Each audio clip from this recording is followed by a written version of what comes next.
ada yang lebih parah dari Badui tadi. Ono wong Yahudi wuta kuwi ngemis ning pasar. Terus nek dikei duit apa kurma apa panganan, dhek bales nang wong sing ngekei dengan memberi nasihat. Nah, nasihate kuwi bunyinya adalah, aku matur nuwun kok kei panganan, aku memiso bales nasihat. Nasihatku, kowe aja cedak-cedak karo wong sing jenenge Muhammad kae. Kae buajingan kae. Itu dan seterusnya lah gitu ya. Kira nek cara kene gitu ya. Nah, terus Aisyah krungu kuwi terus lapor Kanjeng Nabi. Iki ana wong ngemis iki kurang ajar banget iki bajingan-bajingan ki Kanjeng Nabi. Terus Kanjeng Nabi mesem, terus diparani ya ora kandha nek dhek Kanjeng Nabi, pokoke diparani, disopo, dikeki kurma. Terus dikeki kurma, terus kurmane isih keras. Terus wong tua Yahudi ki nesu, kowe iki ngekeki wong tua kok kurma sing atos mbok dianu sik diapake ya dilembut-lembutke sik piye carane ben kok tak pangan iso ora atos yang ini. Akhirnya Rasulullah membuat kurma itu sedemikian rupa sehingga ketika diberikan menjadi lembut. Setelah dimakan, si Yahudi tua ini kemudian memberi nasihat, saya terima kasih kamu beri makanan, kamu beri kurma, saya nasihati kamu jangan dekat-dekat dengan yang namanya Muhammad. Nah, Kanjeng Nabi seneng banget kuwi malahan. Betul. Sesuk runu meneh di Kanjeng Nabi ben sore iki ngekeki panganan wong niku wae. Dadi nek aku saiki lagi dikono kowe ngono, kuwi aku ya kepengin marani wonge jangan ora tak kei kurma. Ane ngangel goleki ya ta angel goleki. Dadi pokoke tak umumke wis nek jan kowe arep ngono kene tak kei kurma gitu. Aku seneng nek aku iso ngalami kaya sing dialami Kanjeng Nabi sampai pada suatu hari ketika Rasulullah wafat. Ya, si Yahudi ini baru tahu bahwa ternyata yang dia hina itu adalah Muhammad sallallahu alaihi wasallam. Dia menangis tidak karu-karuan karena dia di lain pihak itu sudah mendengar tentang orang yang suci, mulia, lembut dan luar biasa, yang ternyata adalah orang yang dia hina itu. Akhirnya dia masuk Islam gitu. Jadi kowe nek arep mlebu Islam hinaan sik Nabi Muhammad. Dengan logika modern ya toh. Oke, kira-kira seperti itu. Nah, Bapak sekalian, kita mulai dari Al-Anu aja. Ikhlas itu suratnya apa gitu dulu. Pak Muzamil, saya mohon ikut bantu saya Pak Muzamil. Al-Ikhlas, ikhlas niku suratnya ten Quran apa ibu-ibu Bapak-bapak? Surat Al-Ikhlas apal sedaya? Coba sareng-sareng. Ayo. Syaitonir rajim. Bismillahirrahmanirrahim. Qul huwallahu ahad. Allahus samad, lam yalid wa lam yulad wa lam yakul lahu kufuwan ahad. Shadaqallahul azim. Oke. Iki surat jenenge Al-Ikhlas, judulnya Al-Ikhlas. Ning kata ikhlas ora ono ning surat iki. Berarti harus ada mesin pikiran dan akal untuk menemukan piye karepe iki ikhlas kok dituturkan dengan kalimat yang kata ikhlasnya tidak ada. Itu. Andaikan saya tanya kepada orang yang pernah menjadi ketua Bahsul Masail, Nahdlatul Ulama DIY, kira-kira jawabnya gimana Pak Muzamil? Baik, jadi kenapa dalam surat Al-Ikhlas tidak ada kata ikhlas? Karena memang orang ikhlas itu kalau bilang ikhlas sebenarnya orang nggak ikhlas. Ya. Saya ikhlas, nah ini berarti nggak ikhlas itu. Orang ikhlas itu kondo-kondo. Nah ya, kondo-kondo. Lek kondo-kondo itu berarti ada udang di balik batu. Gitu ya. Maka surat Al-Ikhlas tanpa kata-kata ikhlas. Karena ikhlas itu dalam hati, tidak dalam omongan. Nek cinta? Sama dengan cinta.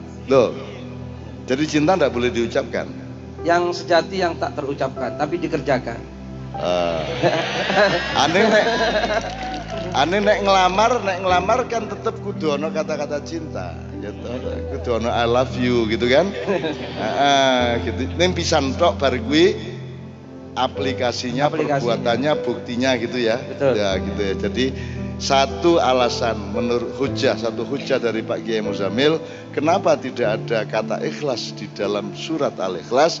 Karena ikhlas itu memang letaknya sangat batiniah di dalam kalbunya manusia dan tidak di mulutnya manusia. Ngono ya satu ya. Betul. Ada makna lain Pak Muzamil?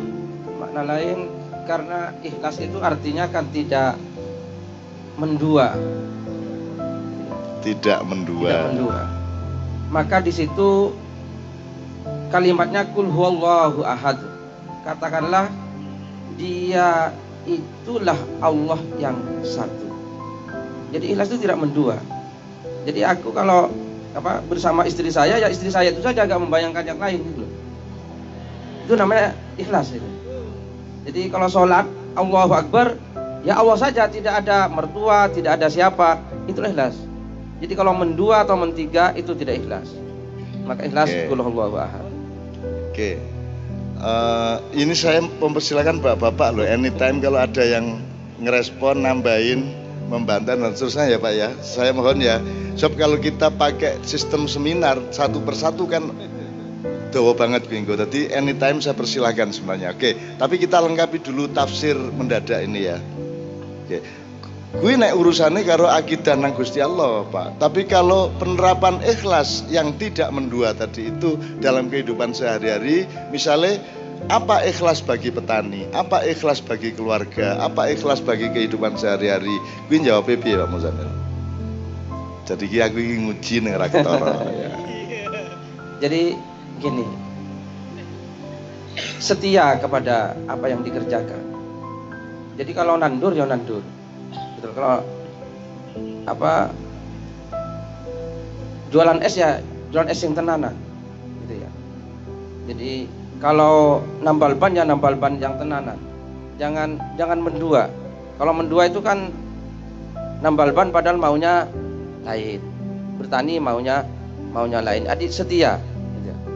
Setia, maka di situ perlu bawa. Kalau kita terapkan dalam silaturahmi malam hari ini, ikhlas itu berarti bagaimana Pak Muzamil? Dalam nanti kalau tambal ban ya tambal ban. Gitu. Yeah. Nek bengi iki hubungannya antara kanca-kanca kabeh sa Tirtomaya Wonogiri karo aku karo Pak Muzamil karo bapak-bapak semua iki sing jenenge ikhlas itu apa? Ya, jadi kita mari malam ini betul-betul silaturahim.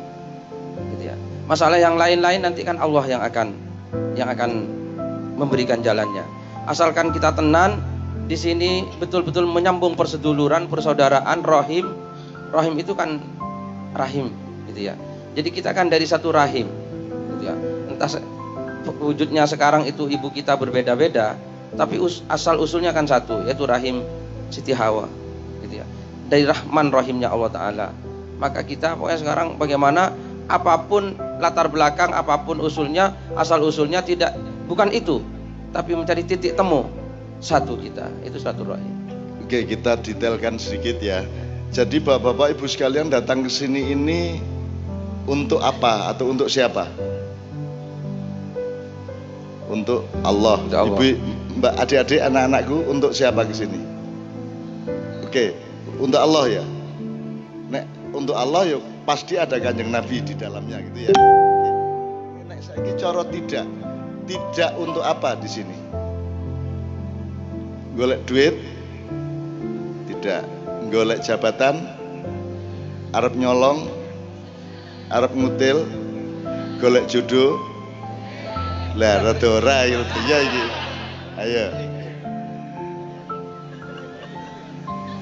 Golek jodoh ya ora apa-apa to ya. Wong itu kan juga berarti berurusan sama Allah ya.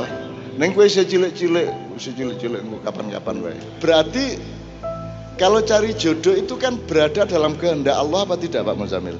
Kehendak Allah. Nah, berarti cari jodoh include di dalam pencarian kita atau komitmen kita kepada Allah malam hari. Tidak ada masalah berarti? Nggak ada masalah karena ide perkawinan itu dari Allah Ta'ala, ide pernikahan. Ya, gagasan pernikahan itu Allah. Yang memerintahkan Allah Ta'ala. Ngerti maksudnya Pak Muzamil? Nek negara sing gawe sapa? negara manusia. tanah air yang bikin Allah. Tapi kalau organisasi pengelolaan kesejahteraan yang namanya negara, sapa sing gagas? Parpol sing gawe? Klub sepeda gembira? Manusia. Penting di dhuwur di derajate bikinan Allah apa bikinan manusia? Benar? Jadi jangan sakit hati kalau ada yang bilang nikah lebih penting daripada negara. Betul enggak? Tapi tidak berarti negara tidak penting. Tetap negara penting, tapi ono negara nek wong ora nikah mesti rusak kebudayaan. Ya ta? Upama ora ono negara nek wong isih nikah dan berkeluarga tetap selamat umat manusia. Betul enggak? Itu ya mulo cepet kowe le berkeluarga. Ojo makiyahan bendina ning ra cetha.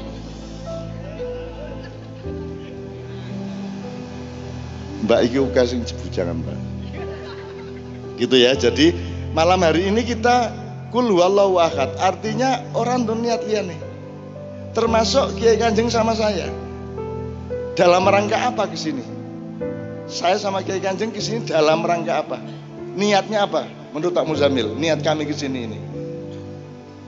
Karena cinta kepada Allah Subhanahu wa taala diwujudkan dengan menjalin cinta kepada hamba-hambanya.